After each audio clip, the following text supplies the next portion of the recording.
Mi nombre es Héctor, tengo 36 años, y durante mucho tiempo creí que mi vida era una fortaleza inexpugnable.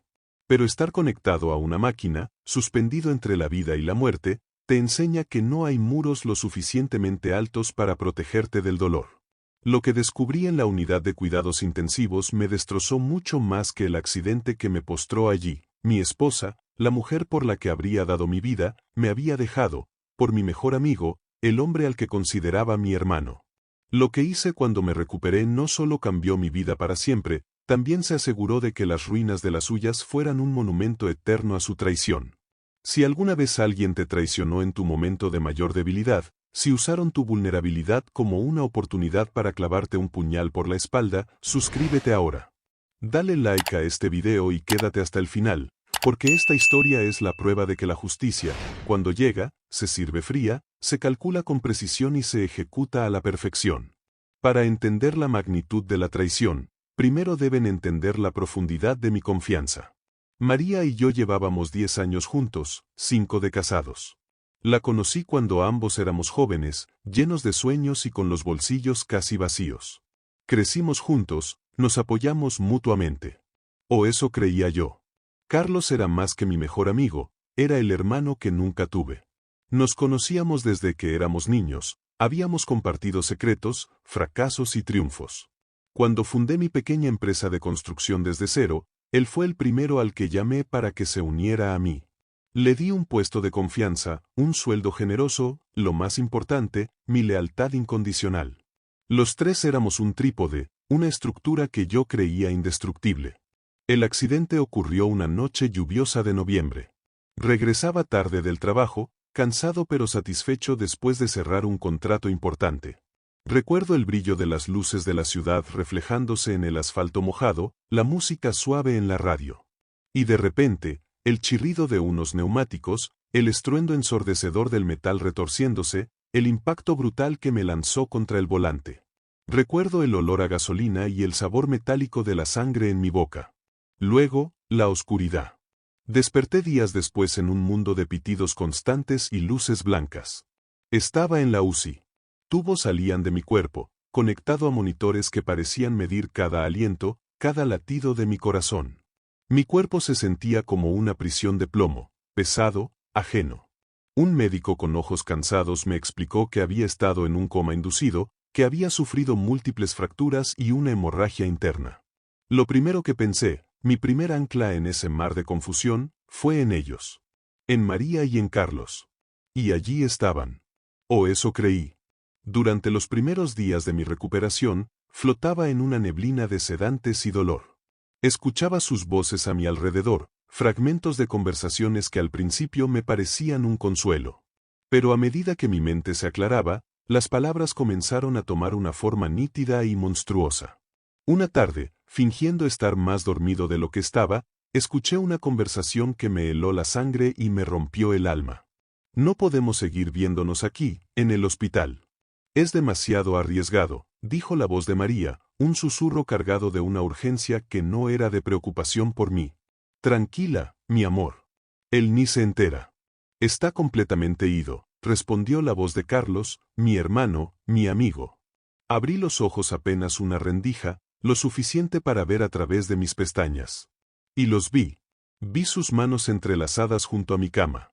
Vi la forma en que él le acariciaba el pelo. Vi la cercanía, la intimidad. Mi esposa y mi mejor amigo. El dolor físico de mis huesos rotos se convirtió en un eco lejano comparado con el dolor agudo, insoportable, de la traición. No podían esperar. No podían esperar a que yo saliera de esa cama, a que pudiera valerme por mí mismo. Estaban usando mi fragilidad, mi lucha entre la vida y la muerte, como el escenario de su romance clandestino. Se estaban burlando de todo lo que yo había construido con ellos, de cada gramo de amor y confianza que les había entregado. En ese momento, postrado e indefenso, juré algo. No los confrontaría. No les daría el gusto de verme gritar, de verme roto. No. Me recuperaría. Y cuando lo hiciera, construiría un plan. Un plan tan meticuloso y devastador que el golpe, cuando llegara, les dolería tanto como a mí me estaba doliendo en ese instante. Los meses que siguieron fueron un infierno. La rehabilitación fue un proceso largo y doloroso. Tuve que aprender a caminar de nuevo, a soportar el dolor crónico. Pero cada sesión de fisioterapia, cada noche de insomnio, estaba alimentada por un solo propósito, mi venganza. Fingí gratitud. Sonreí a María cuando me ayudaba a vestirme, agradecí a Carlos por estar siempre ahí para mí. Les di la ilusión de que yo era el mismo Héctor de siempre, el hombre noble y confiado que no sospechaba nada. Mientras tanto, en secreto, me convertí en un espía en mi propia vida. Empecé a reunir pruebas con una paciencia de cazador. Miraba el teléfono de María cuando se descuidaba en la ducha, copiando conversaciones enteras, guardando fotos que se enviaban. Descubrí que llevaban meses juntos, mucho antes de mi accidente. Descubrí que planeaban usar mi dinero para mudarse a otro país, cuando Héctor se reponga o, bueno, ya sabes. Cada mensaje era un cuchillo que se retorcía en la herida. Pero cada cuchillo era también combustible. Carlos trabajaba en mi empresa, la que yo había levantado con sudor y sacrificios. Confiaba en él ciegamente. Pero ahora, con mis ojos abiertos, empecé a revisar las cuentas. Y encontré lo que, en el fondo, ya esperaba. No era solo un traidor en lo personal, también era un ladrón. Descubrí deudas ocultas a su nombre, movimientos turbios con dinero de la caja chica de la empresa, facturas infladas de proveedores con los que tenía acuerdos por debajo de la mesa. María, por su parte, dependía completamente de mí. Yo había pagado sus estudios de diseño, la casa donde vivíamos estaba a mi nombre, sus tarjetas de crédito eran extensiones de las mías. Decidí que no los enfrentaría en privado. No merecían la dignidad de una confrontación íntima. Así como ellos me habían humillado en mi momento más vulnerable, yo los destruiría en su momento de mayor exposición pública. Esperé la ocasión perfecta.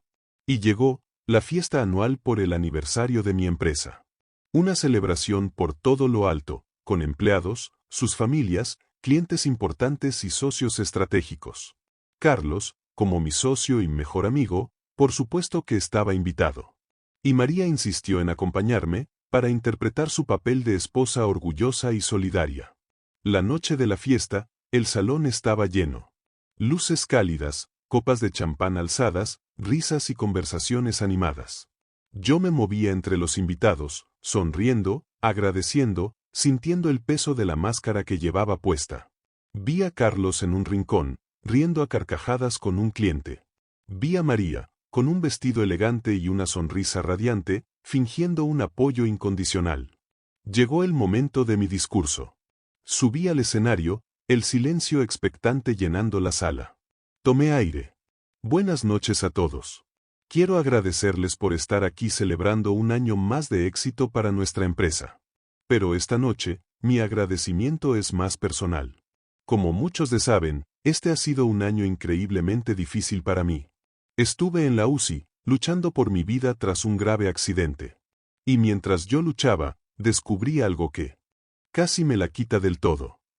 Un murmullo de confusión recorrió la sala. Vi a María removerse incómoda en su asiento. Vi a Carlos tensarse. Porque mientras yo estaba en coma, indefenso y conectado a una máquina, mi amada esposa y mi mejor amigo decidieron que era el momento perfecto para traicionarme. No lo digo yo. Lo dicen estas pruebas. En la pantalla gigante detrás de mí, que se suponía debía mostrar los logros de la empresa, comenzaron a aparecer las capturas de pantalla de sus mensajes.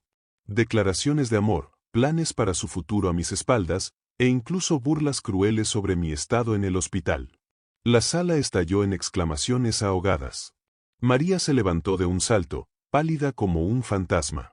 Héctor, basta, detén esto ahora mismo. Carlos intentó intervenir, su rostro una máscara de pánico. Héctor, este no es el lugar para hablar de esto. ¿Y cuál era el lugar adecuado, Carlos? Respondí, mi voz ahora un látigo. La UCI, mientras yo no podía moverme ni hablar. ¿Ese era el momento y el lugar para burlarse de mí y planear cómo robarme la vida? El silencio fue brutal. Vi a mis empleados mirándolos con una mezcla de indignación y asco. Vi a mi padre, en la primera fila, levantarse y abrazarme en un gesto de apoyo silencioso. Pero la traición no termina ahí, añadí, mi voz ahora helada. Porque resulta que Carlos, además de ser un traidor, también es un ladrón. Aquí, en esta pantalla, están los registros de los fondos que has estado desviando de nuestra empresa durante el último año. Proyecté los extractos bancarios, las facturas falsificadas, las pruebas irrefutables de su fraude. He presentado toda esta información ante nuestros abogados esta misma tarde. Carlos, estás despedido. Y a partir de mañana, te enfrentarás a una demanda por fraude y malversación de fondos. Los murmullos se convirtieron en un aplauso atronador por parte de mis empleados. Carlos se desplomó en su silla, sudando frío, su mundo derrumbándose a su alrededor. María lloraba, sin palabras, humillada frente a todos. Yo bajé del escenario con la frente en alto. Sentía el corazón galopando, pero también una paz fría y extraña recorriéndome las venas. Pero la historia, la verdadera y oscura historia, no había hecho más que empezar. La caída de ambos fue devastadora. Carlos perdió su trabajo, sus socios le dieron la espalda y se enfrentó a un juicio que lo dejó en la ruina. María se fue de casa esa misma noche con lo poco que pudo llevar. El divorcio fue rápido. Con las pruebas de su infidelidad, el juez no le concedió nada más que sus pertenencias personales. Yo comencé a reconstruir mi vida. Pero algo no encajaba. La violencia del accidente, la forma en que el otro coche me había embestido, había algo que me seguía inquietando. Movido por una última sospecha, contraté a un investigador privado, un ex policía, para que revisara el caso del accidente de nuevo. Semanas después, el investigador me llamó. Su voz era grave. Héctor, esto no fue un simple accidente. El conductor que te chocó fue contratado. Y lo más importante, los frenos de tu coche fueron manipulados. Alguien intentó matarte esa noche. El suelo desapareció bajo mis pies. No era solo una traición. Era un intento de asesinato. El investigador había logrado rastrear el pago al conductor.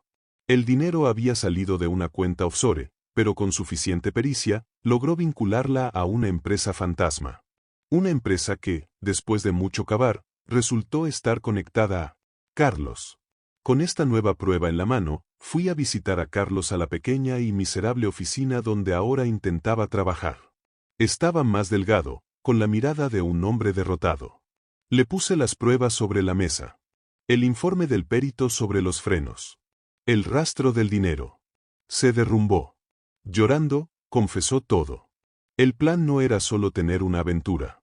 El plan era matarme. Hacer que pareciera un accidente para que María, como mi viuda, heredara todo, la casa, la empresa, el seguro de vida.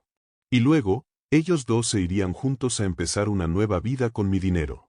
Mi accidente no había sido un golpe de mala suerte. Había sido un plan fallido. Tenía en mis manos el poder para enviarlos a ambos a la cárcel por el resto de sus vidas. Podía llamar a la policía en ese mismo instante. Pero entonces, recordé la voz fría que me había hablado en la UCI. La venganza no era verlos tras las rejas. La venganza era algo más. Fui a ver a María. Trabajaba como camarera en un café, una sombra de la mujer glamurosa que había sido. Le mostré las mismas pruebas. Vi el terror puro en sus ojos. Podría destruirlos a ambos para siempre, le dije, mi voz un susurro helado. Podría hacer que se pudran en la cárcel. Pero no lo haré. Ella me miró, sin entender, una pizca de esperanza en sus ojos. No lo haré, continué, no por piedad, sino porque la cárcel sería un final demasiado fácil. Mi venganza es que vivan cada día de sus miserables vidas sabiendo que yo lo sé todo. Que vivan con el miedo constante de que un día, quizás mañana, quizás en 10 años, yo pueda cambiar de opinión. Mi venganza es verlos mirar por encima del hombro por el resto de sus días, sabiendo que su libertad no les pertenece, que es un regalo que yo les doy cada mañana que me despierto.